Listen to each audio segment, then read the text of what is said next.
In war, there are often situations which can only really be resolved satisfactorily by the application of a big gun. Hello everyone, this is Venom Geek Media here, and today I'm going to be talking to you about the Kron Class. I first featured it in the episode The Battle of Septimus III, although I did mention it in an episode on the Ktinga. But here we're finally going to take a proper in-depth look at the Kron Class. So without any further ado, let's get into it. So the first thing I want to talk about is its behind-the-scenes history. So it was created originally by Rick Hobbs Snyder. Now, some of you will remember that Rick Hobbs Snyder is the same guy who designed the Romulan Curtain. And if you don't know what the Romulan Curtain is, I mean, how did you even find this channel? Suffice it to say, he is a very prolific designer in the fan design community and has done enormous work in creating numerous ships, the Kron Class, which is one of many. In terms of my own exposure, I actually came across it on the Star Trek The Final Frontier fanfiction site, which I'll link below somewhere. It's also featured in several mods for Star Trek Armada. But interestingly, it's actually stayed relatively obscure compared to other fan design ships. I'm sure for a lot of you, this might be its first exposure to you. So, we'll now get into it in universe. So, for those of you who didn't watch my rant on the Ktinga class, I'll really do a little bit of a TLDR for you here. Suffice it to say that basically by the time of the 24th century, the Ktinga is a retired class.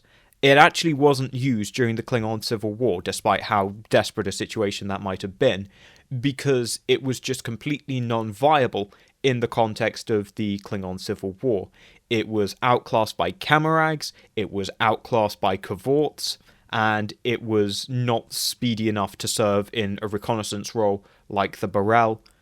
And so it didn't really have much of a role, and we didn't really see any of the Ktingas used during the Klingon Civil War. Anyway, it's then brought out of mothballs for the Klingon invasion of Cardassia, which of course went swimmingly well.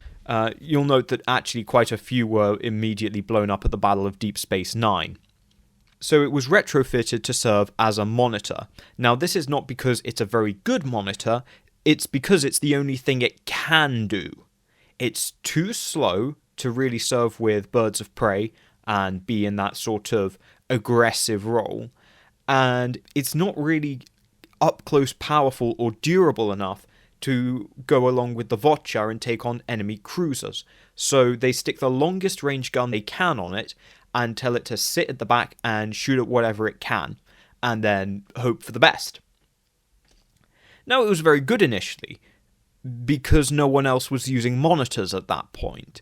However, as the Klingon invasion of Cardassia goes on, and the Cardassians pretty quickly cotton on to the idea of the monitor with the facade, then it starts looking less good. Then the Federation, of course, developed the Norway class. So by the time we get to the Dominion War, it's quite clear that of all the monitors, the Ktinga is the weakest. And it was very much outclassed by the newer monitors. The Norway had superior mobility, and the Vasad had superior range. There were things that it could do to adapt, but it really struggled. It also was very hard countered by a rush of jem'hadar fighters. If you bull rushed a formation of Ktingas with jem'hadar fighters, it's highly unlikely that they'd be able to pick them off before they got in close. Now, you could say, oh, well, it's fine because they come with their own bird of prey escort, which they do. That's 6 birds of prey going up against potentially 9 jem'hadar fighters. And then again, not even to mention the various Cardassian destroyers, which are a very good hard counter because they have no real option against them. If they can't pick off the Cardassian destroyers at range, they're too powerful for the birds of prey to deal with and too maneuverable for the Ktingas to escape from. Work on the Kron began actually as early as 2370. Unfortunately, Chancellor Gowron wants his battleship, and so that means that in terms of funding, it ends up losing out to the Negh'var. And this results in a delayed development, so that it didn't start entering service until the summer of 2375. Which is, over a year into the Dominion War. Not the best thing. With that all out of the way, we'll look at it in depth. We'll do a head-to-tail breakdown. It seems the most logical thing to do. So we'll start at the head, which is pretty self-explanatory. It's the same head as you see on the Vorcha. It's a big gun. A few people were asking, why is it the same model of gun as the Vorcha and not a lance phaser? So the Ktinga is the only ship that really uses a lance phaser, because they got sent some phaser drills by the Federation, and then they realized, oh wait, we can modify this into a lance phaser, because the Federation did that with the Freedom Class. That being said, it's not exactly the most efficient weapon, especially for the Klingons, because they don't have the overall manufacturing and maintenance infrastructure to sustain those kinds of weapons. They can, however, sustain heavy disruptor cannons, so it's far, far easier, as far as the Klingons are concerned, to mount the Kron with a heavy disruptor cannon than with a lance phaser, because a lance phaser isn't really something that anything else uses. It's not really considered a compatible technology. So that's why we see the lance phaser phased out in favour of a heavy disruptor cannon. Now, of course, it can be modified to carry the Vorcha torpedo and command module if you were interested, but that was a late war modification and probably didn't see any actual service in the war. But it's an interesting way that the role of the Kron can be expanded in the future. On top of the disruptor module, there's actually a targeting sensor. This is designed to give it additional accuracy. It's also scaled down from the Vorcha. This does mean that there is a trade-off in that it's quicker to overheat.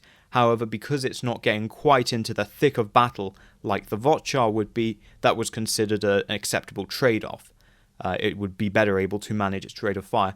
And it does have the ability to fire both beams and pulses, which gives it a good ability to engage targets, not just at long range as the Ktinga did, but also engage targets at close range, so that if it does get rushed by jem'hadar fighters, it does actually have a good weapon to engage those targets with.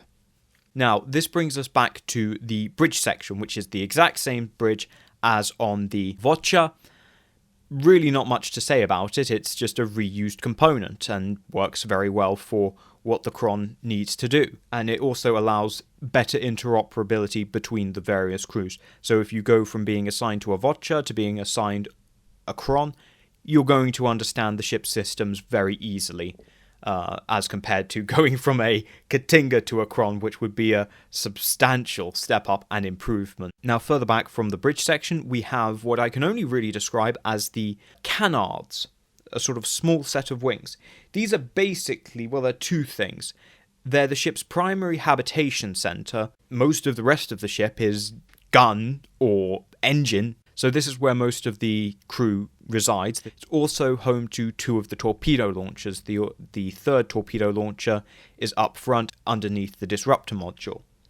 So that's also an interesting thing to note, is that it has 3 forward torpedo launchers, no rear launchers. This was basically taking inspiration from a lot of the anti-Borg designs, which moved away from Starfleet having a big multi-torpedo launcher and just having multiple smaller launchers in order to maintain consistent rate of fire. And again, that's something that the Kron is looking at. Really, these torpedo launchers are defensive. They don't have quite the same range that a torpedo Vorcha or even the regular torpedo launchers on a Vorcha would have. But they're good enough, and they're a good additional weapon, something else for the enemy to think about. And additionally, what's interesting about these canards is that they really speak of compartmentalization. And this is a key word in the design, compartmentalization. If we really break down the Kron, it's very much broken into distinctive sections. And that has an awful lot of advantages in terms of being able to not just eject critical areas of the ship, eject the crew, get them away from danger, and serve as a giant lifeboat, but also in terms of repairing battle damage. It becomes much, much easier to just pull out a damaged component and slap on a fresh one. And that increases your uptime. That increases the amount of time ships can spend in combat and not in refit and repairs, which is very much something that the Klingons are very interested in. They all want to get into battle, and you want to get into battle as quickly as possible. So having this kind of compartmentalized system where you're able to very quickly remove damaged components and replace them, that helps an awful lot in making that happen. Finally, we get to the wing section where we have basically the engines and the power plant. It's very interesting. The nacelles are somewhat based on actually not those of the Vorcha, but those of the Negh'var. They're quite protected, which is very interesting. As much as this is still quite a small and mobile ship, and mostly relying on not being hit, it does make sure that the most critical components are well protected, so that's an interesting change in design. It also, interestingly, has a total of 4 impulse units, so it's got double the impulse units of the K't'inga, not to mention that they're proportionally larger and more powerful. This is fast. This is probably now the fastest monitor in the war. This is quick, and that's very good when it comes to getting around the enemy's flank and attacking them from vectors where they're not expecting it. That's really what the Kron likes to do. Yes, it can stand in a line of battle and just hammer away as a big battery, but it's always going to be more effective if it can get round the enemy's exposed flanks and fire on the weaker shield arcs. So it's significantly more mobile than the K't'inga. It can follow and even outpace the Vorcha, and that gives it an awful lot of options. As I say, it's not even limited by its weapon. Its weapon is capable of firing both beams and pulses. So if you want to charge headlong at an enemy into close range, you can, and you can do them considerable damage. And you have the engine power to get out of there.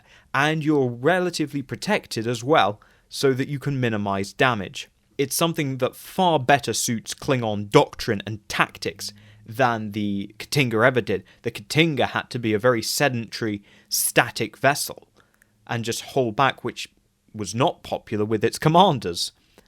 This suits the Klingons down to the ground in every aspect of its design. But it's still smart. It's not a big, dumb battleship like the Negh'var. It's a very sensible application of the technologies developed in the Vorcha to create something that's smaller but just as capable and able to compensate for areas where the Vorcha is less capable. Finally, we have the dorsal module. This is a very interesting pod section.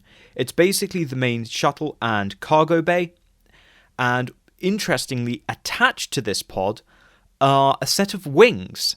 Now, these are actually part of the ship's main sensor array, and essentially, the ship has a very complex array of sensors and tracking and targeting sensors.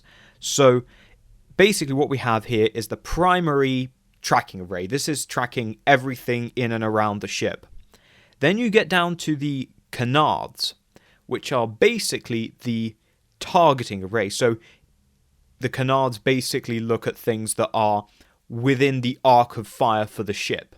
And then finally, you have the main targeting array, the main fire control module on top of the gun module, and that controls the main fire control system. So all of these are kind of feeding into different areas of the ship. So actually the sensors in the canards will actually feed back to the engine room and to the RCS thruster system, so that the ship can start to adjust to bring its gun onto target for whatever has been selected by the bridge. And then of course your main targeting sensor on top of the disruptor module, that's engaged in actually calculating the firing solution for that specific target. All the while, other sensors are still keeping track of other targets. This allows the Kron the ability for a very quick rate of engagement, so that it can fire on one target and then very quickly come around onto another target and engage that. And then again, by the time it does that, it's already got a firing solution calculated for the next target. So it's much, much faster than the K't'inga. It also has several other advantages. It doesn't necessarily need to fire from a static position. these sensors are very good at actively tracking targets while the ship was in motion. The Katinga didn't really like shooting on the move. It could do it if the enemy was basically staying still.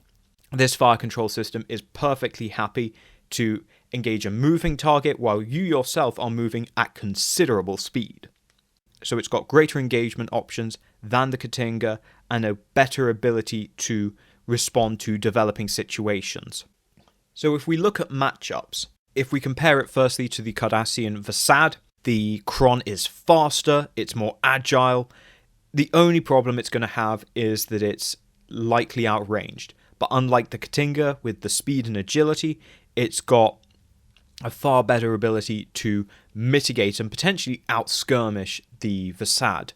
Now, against jem'hadar fighters, it has a very good engagement options. The jem'hadar fighter can no longer just head-on charge down a squadron of Krons. If they do, they will be shot to pieces by the heavy disruptor, because the heavy disruptor will just go rapid fire, bang, bang, bang, bang, bang, and half the jem'hadar squadron is dead, and the Kron does have the ability to evade. Now, the Kron does have a weak rear arc. It basically has no rear weapons. Pretty standard for most Klingon vessels. So it is vulnerable. If the jem'hadar can get around its rear, and it does have relatively limited protection, but it's protected in the key areas, and it's protected enough that it should be able to escape. So it's got relatively good matchups against the main Dominion combatants. That's less the case against the Breen. Against the Breen, it's a little bit blindsided. While it does have the ability to move and shoot at moving targets, against Breen ships, that's very difficult, and the Breen are very, very good at staying mobile, staying evasive, and avoiding incoming fire. Now, if the Kron hits a Breen ship, it's going to go down. But it's got to catch it first. It's probably best used against larger Breen vessels like the Sartheln and the Breen carriers. But against the smaller destroyers and Breen frigates, it's going to have a tough time. It's perfectly capable of protecting itself, but the Breen are fast, the Breen are slippery. Arguably, you could say they kind of beat the Kron in its own game in that way. Now, it is also, interestingly, a potentially very good option against enemy battleships, thinking about the Hutet and Jem'hadar battleship. These are ships with very, very powerful weapons, and for anything really in the cruiser size or above to go up against them is putting themselves at an awful lot of risk. Because both the Jem'hadar battleship and the Hutets have enormous amounts of firepower. However, when you've got a small ship which has a disproportional level of firepower for its size and a decent range on it as well, and a great deal of mobility, it has a far better chance of being able to engage that battleship and get out of there.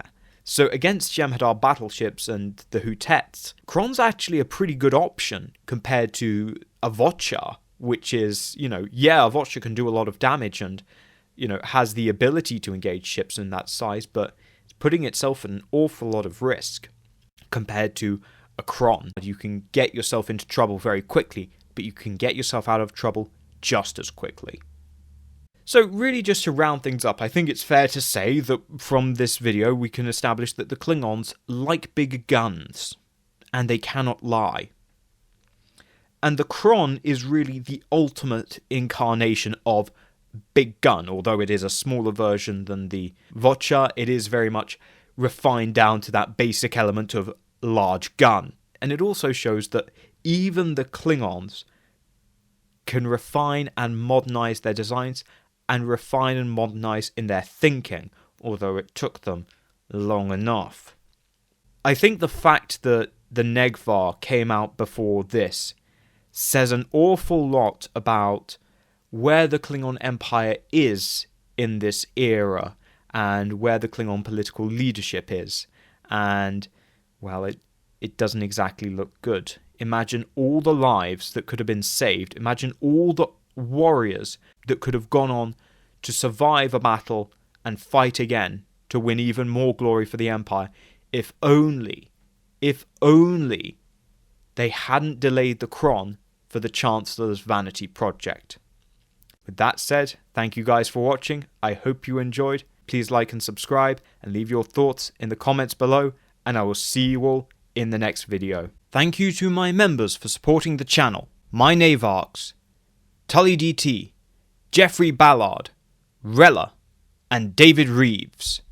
My dutiful commanders, Nathaniel Mead, Narata, Adam Bowman, DM Tribal Typhoon, Jeff Hallam, James C., Bird Monster, Chase Rector, Philip Ty, Mark Philippe, Robert Sampson, Sean Farrell, Gabe Logan, Martin McConville, Nicholas Walsh, JC Tech Wizard, Rizel 3D, Alcara Demore, and David and Laura. And I salute my Centurions, Pendlebury, Marcus Hall, Julian Arnott, Freedom Trooper, Oculcatum Quaesto, Squadra Course, John Nicole, Athys Collection, Tobias Klein, Greg Martin, Shermos, and LeBron Tessin Alma.